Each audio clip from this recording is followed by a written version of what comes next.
ये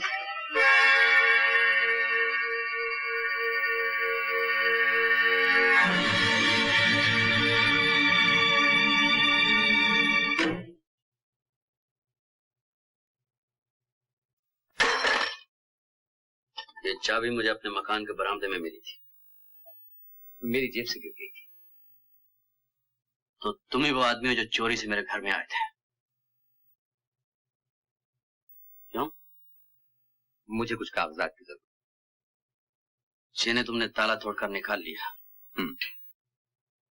इसका मतलब है तुम मेरी बीवी को जानते थे? बहुत अच्छी तरह। उस रोज मेरी बीवी का नाम चिट्ठी भी तुमने लिखी थी।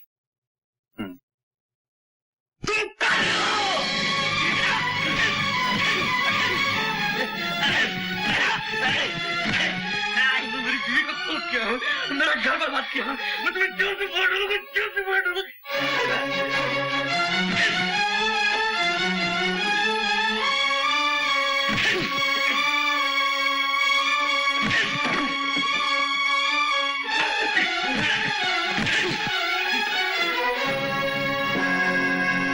चुपचाप मेरे साथ पुलिस स्टेशन चले चलो, वरना। पुलिस स्टेशन तो मुझे ले जाना चाहिए तुम्हें। वो दाढ़ी वाले आदमी तुम हो जिसकी पुलिस को तलाश है, मगर मैं तुम्हें पुलिस स्टेशन नहीं ले जाऊंगा। मैं जानता हूं कि तुम कातिल नहीं हो। हाँ, कातिल मैं नहीं, कातिल तुम हो। कातिल मैं भी नहीं हूं। तो फिर तुम कौन हो? तुम्हारी बीवी का पहला पति।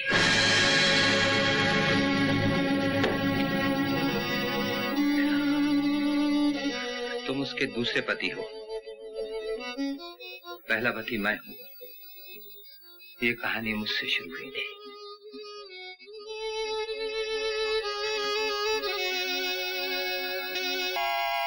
आज इस कहानी के से पर्दा उठाता हूं।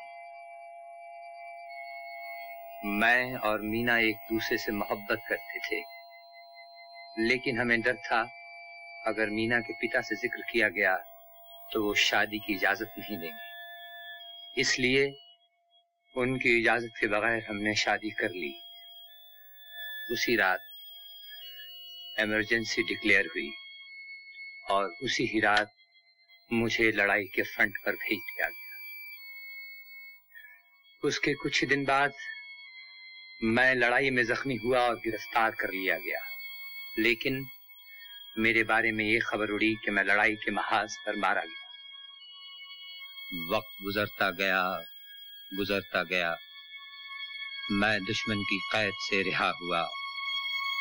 वहां से छूटने के बाद मैं सीधा बंबई पहुंचा, सवाए होटल में ठहरा।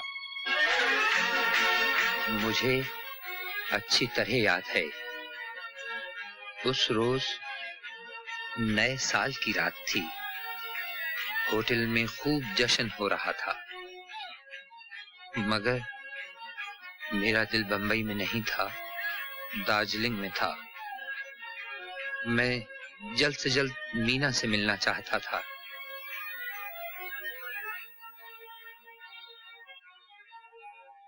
उसी रात मैं होटल से निकला, हवाई जहाज से दार्जिलिंग के लिए अपना टिकट बुक कराया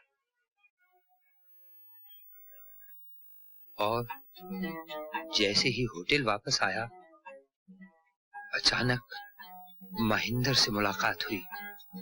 हम एक दूसरे के गले से लिपट गए, जैसे कि जिंदगी और मौत आपस में मिल रहे हैं।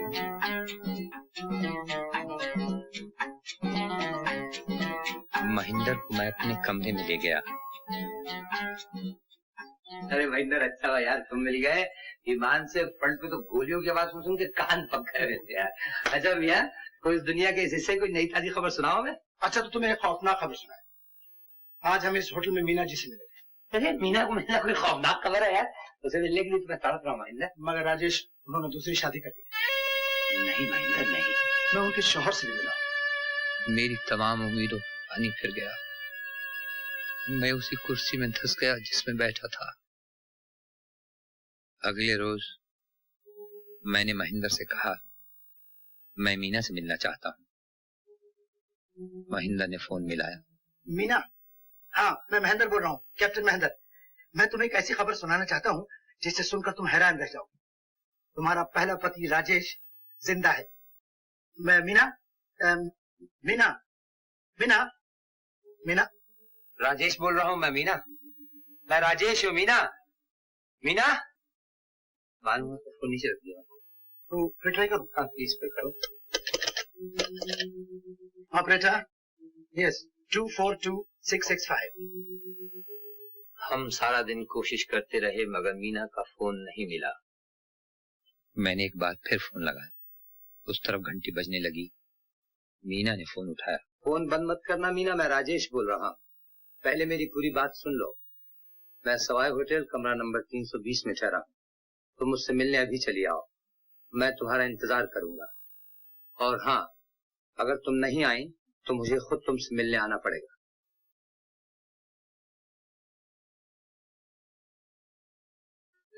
तो उस रात मीना तुमसे मिलने आई थी? हाँ।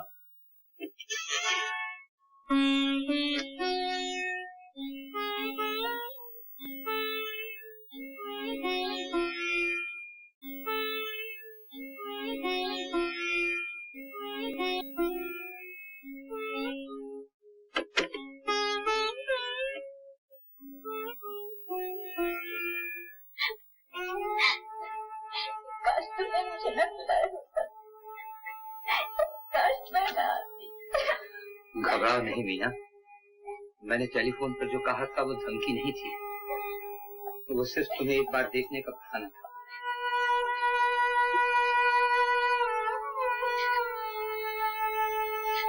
राजेश, मैं तुम्हें कैसे समझाऊं? ये सब किस तरह हो गया? मैं जानता हूँ ये सब किस तरह और किस लिए हो गया। मीना, ये इसलिए हो गया कि हमने शादी की पवित्रता को नहीं माना। हमने चोरी की, मोहब्बत को गुनाह का रूप दे दिया। हमारी शादी एक भूल बनकर रह गई, और भूल कभी इंसान का पीछा नहीं छोड़ती।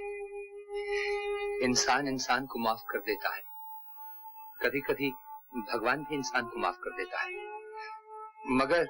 मगर इंसान की भूल उसे कभी माफ नहीं करती, सजा देकर ही छोड़ती है।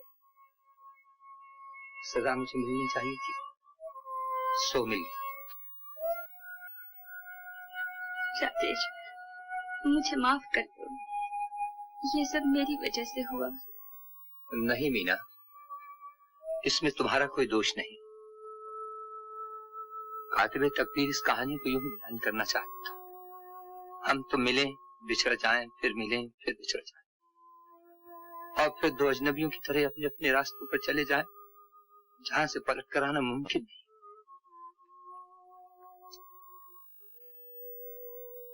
मीना, मैं कल चला जाऊंगा। तुम्हें एक बार देखना चाहता था, देख लिया। खुश रहो, आबाद रहो। राजेश तुम्हारे लिए आज से 5 बरस पहले मर चुका था, और मैं तुम्हें यकीन दिलाता हूं वो अब कभी जिंदा नहीं होगा।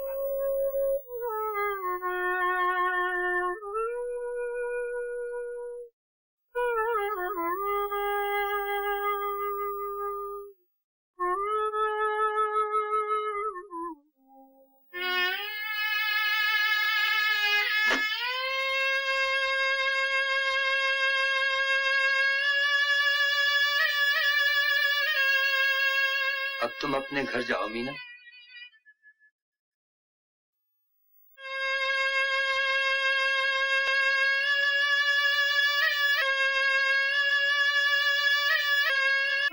राजेश, मुझ पर एक और एहसान करोगे? कहो। तुम्हारी एक अमानत है मेरे पास। अमानत? तुम्हारी बच्ची। बच्ची?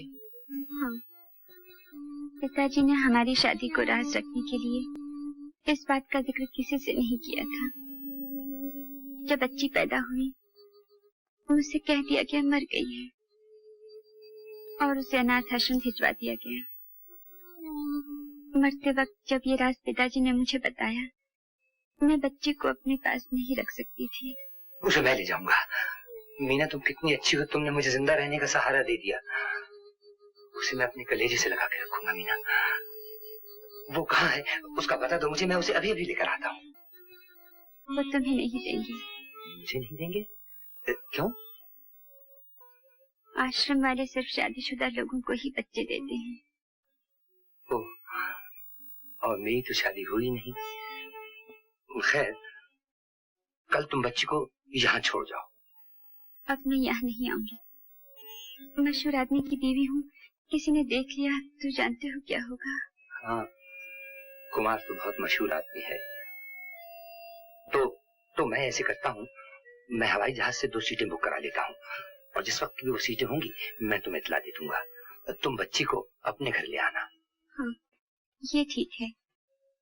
मैं बच्ची को अपने घर ले आऊंगी और उसे वहां से मैं ले जाऊंगा। अगले रोज मुझे रात की 2 सीटें मिल गई।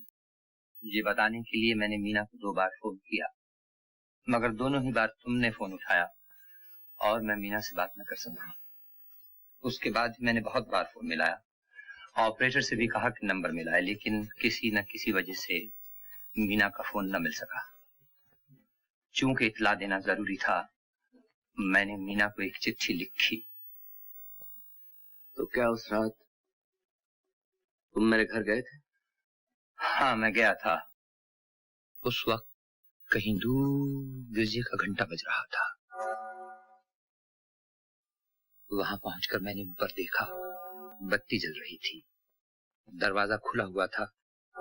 जाहिर है मेरे लिए खुला रखा गया था।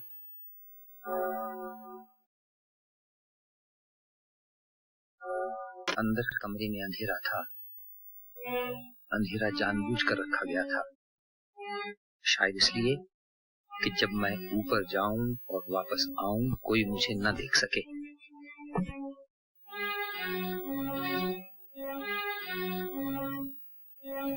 मैं आहिस्ता आहिस्ता सीढ़ियां चढ़ता हुआ ऊपर गया।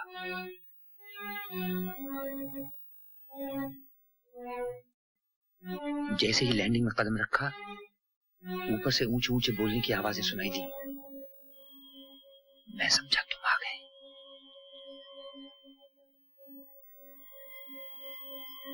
वापस पलटा।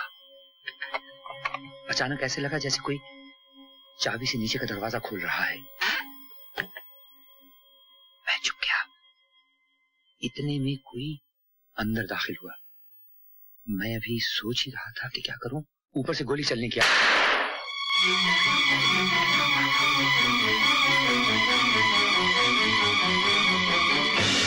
दाखिल हुआ तो देखा, मैंने चारों तरफ नजर दौड़ाई। कमरे में कोई नहीं था। कातिल जरूर पीछे की सीढ़ी से निकल गया होगा। सोचा उसे पकड़ूं, लेकिन नीचे सीढ़ियों पर किसी के चढ़ने की आवाज आई। मैं लपक कर पर्दे के पीछे छुप गया। दूसरे ही लम्हे दाढ़ी वाला दाखिल हुआ। ये तुम थे? हाँ, वो मैं ही था। मैंने तुम्हारी चिट्ठी पढ़ ली थी। मुझे मीना पे शक हो गया था। मैं जलील हूँ, मैं कमीना हूँ। मैंने अपनी बीवी पे शक किया। वो घर जो मैंने मोहब्बत से बनाया था, शक से बर्बाद कर दिया। मीना का खून मैंने किया है। मैं खूनी हूँ, मैं कातिल हूँ। नहीं, कातिल न तुम हो न मैं हूँ। कोई तीसरा आदमी है। ये तीसरा आदमी कौन है? मुझे कुछ नहीं मालूम। मगर सवाल तो फिर अपनी जगह रहा, ये तीसरा आदमी कौन है? कुमार, जब मैं तुम्हारे घर पहुंचा तो तुम्हारे कमरे की बत्ती जल रही थी। इसका मतलब हुआ कि मीना अनाथ आश्रम से बच्ची को घर ले आई थी और बच्ची घर पर थी। बच्ची? तो बच्ची कहाँ है? मीना ने कहा था बच्ची आश्रम में है, और आश्रम का पता मुझे मालूम नहीं था। मुझे मालूम है। अब तो मुझे भी मालूम है कुमार। ये कागज जो मैं तुम्हारे यहाँ से लाया, इसमें पता था और मैं तैयार होकर वहीं जा रहा था जब तुम आए। चलो मैं भी चलता हूँ तुम्हारे साथ। तुम कैसे चलोगे? पुलिस है तुम्हारे पीछे।